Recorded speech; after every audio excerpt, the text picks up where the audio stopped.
नमस्कार. महाराष्ट्रातील कामगारांसाठी अत्यंत महत्त्वाची गुड न्यूज आहे. तर गुड न्यूज अशी आहे की बांधकाम कामगारांना आता निवृत्तीवेतन मिळणार आहे. बघा, निवृत्तीवेतन मिळणार आहे आणि कोणाला किती, 12,000 कोणाला, 6,000 कोणाला आणि 9,000 कोणाला, डिटेल माहिती या व्हिडिओमध्ये घेण्याचा प्रयत्न करू.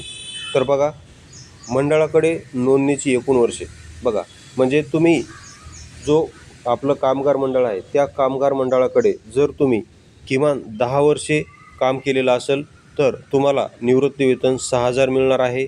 ह्याने हे दर वर्षाला असणार आहे. परत म्हणाल दर महिन्याला का, तर दर महिन्याला नाही, तर हे दर वर्षाला मिळणार आहे. जर आणि त्यासाठी तुमचे 60 वर्षे पूर्ण झालेले असावे. किती? 60 वर्षे तुमचे पूर्ण झालेले असावे. तर 60 वर्षे तुमचे पूर्ण झालेले असतील आणि तुम्ही मंडळाकडे तुम्ही एकूण 10 वर्षे काम केलेलं असेल कामगार मंडळाकडे, तर तुम्हाला 50% निवृत्तीवेतन मिळणार आहे. म्हणजे 50% म्हणजे 6,000 मिळणार आहे दर वर्षाला. त्यानंतर जर तुम्ही 15 वर्षे सेवा दिलेली असेल तर तुम्हाला 75% म्हणजेच 9,000 निवृत्तीवेतन हे दरवर्षी मिळणार आहे. आणि जर तुम्ही 20 वर्षे सेवा दिली असेल किंवा त्यापेक्षा जास्त वर्षे सेवा दिली असेल, किमान 20 किंवा त्यापेक्षा जास्त दिली असेल, तर तुम्हाला 100% निवृत्तीवेतन मिळणार आहे. म्हणजेच 12,000 रुपये एवढे निवृत्तीवेतन दर वर्षाला मिळणार आहे. आणि हे कोणाला मिळणार आहे, तर पती आणि पत्नी दोघांनीही जर एवढे वर्षे सेवा दिली असेल आणि दोघांचे वय हे 60+ असेल तर दोघांनाही 6,000 रुपये. जर 10 वर्षे सेवा दिली असेल तर दोघांनाही 6,000 रुपये.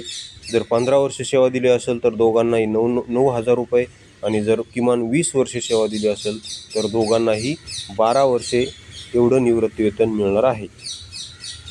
पाहू शकता तुम्ही इथे दोघांनाही, हे बघा इथे दिलेलं आहे. इथे संपूर्ण योजनेचे पात्रता निकष दिलेले आहेत. तर वयाची अट, हे बघा वयाची अट आहे इथे 60 वर्ष पूर्ण केलेले, वय 60 वर्षे पाहिजे. तसेच मंडळाकडे म्हणजे कामगार मंडळाकडे किमान 10 वर्षे नोंदणीत असलेले सर्व कामगार सदर योजनेअंतर्गत पात्र राहतील. तसेच त्याच्या कुटुंबातील पती आणि पत्नी दोघेही या योजनेचा लाभ घेतील. स्वतंत्रपणे पात्र असतील, स्वतंत्रपणे म्हणजे दोघेही पात्र असतील, दोघांनाही लाभ मिळेल. आता या योजनेचा फायदा कसा घ्यायचा त्याची माहिती घेऊ. तर इथं बघा, याचा फायदा घेण्यासाठी इथं संपूर्ण माहिती दिलेली आहे. निवृत्तीवेतन लाभ मंजूर करण्याची कार्यपद्धती कशी असेल पहा. कसा लाभ मंजूर केला जाईल, तर सदर योजनेअंतर्गत पात्र ठरणाऱ्या मंडळाकडे नोंदणीत बांधकाम कामगारांनी या संकेतस्थळावर जाऊन तुम्हाला काय करायचं आहे, एक नमुना अर्ज डाउनलोड करून घ्यायचा आहे.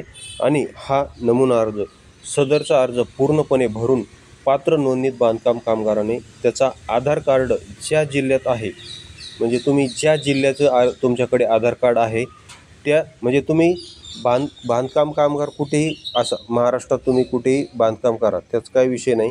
फक्त तुम्हाला अर्ज तुमचं आधार कार्ड ज्या जिल्ह्यात आहे, म्हणजे तुम्ही प्रॉपर ॲड्रेस तुम्ही ज्या जिल्ह्याचे आहात त्या जिल्ह्यातील बांधकाम सुविधा केंद्राचे प्रभारी कामगार उपायुक्त, सहाय्यक कामगार आयुक्त किंवा सरकारी कामगार अधिकारी यांच्याकडे तुम्हाला तो अर्ज जमा करायचा आहे. ओके. आणि तुम्हाला नेमकं समजत नसेल अर्ज डाउनलोड कसा करायचा, कसा भरायचा, काय करायचं, नेमकं कुठं जमा करायचा, तर चिंता करायची गरज नाही.